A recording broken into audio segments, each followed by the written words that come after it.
வணக்கம் நண்பர்களே. சாத்தனூர் அணை திறக்கப்பட்டு பல கால்நடைகள், பல நூறு கால்நடைகள், வீடுகள், மக்களுடைய சொத்துக்கள் எல்லாம் அடித்து சேதமாக்கப்பட்டன. இதனுடைய கோபம் மிக அதிகமாக திரும்பி இருப்பது யார் மீது என்றால் இந்த அரசு மீது தான். இதுவும் தேர்தல் நெருங்குகிற நேரம், 2026 தமிழக சட்டசபை தேர்தல் நெருங்குகிற நேரம். இந்த நேரத்தில் இது போன்ற ஒரு செயல் என்பது அத்தனை சாதகமாக ஆளுங்கட்சிக்கு இருக்காது. இப்படி இந்த கோபம் எல்லாம் ஆளுங்கட்சியை நோக்கி திரும்பும் என்று தெரிந்தே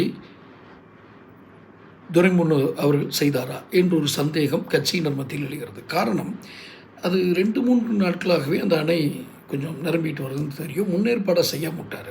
ஏன் அப்படின்னா, இத்தனை சீனியரான நான் இருக்கும்பொழுது ஒரு 4 மாதத்துக்கு முன்னால் ஒரு வருஷத்துக்கு முன்னால் எம்எல்ஏ ஆன உதயநிதியை நீங்கள் துணை முதலமைச்சர் ஆக்கியிருக்கிறீர்களே என்ற கோபத்தை அவர் வெளிப்படுத்தியிருக்கிறாரா என்பதும் இவர்கள் மத்தியில் பேசப்படுகிறது.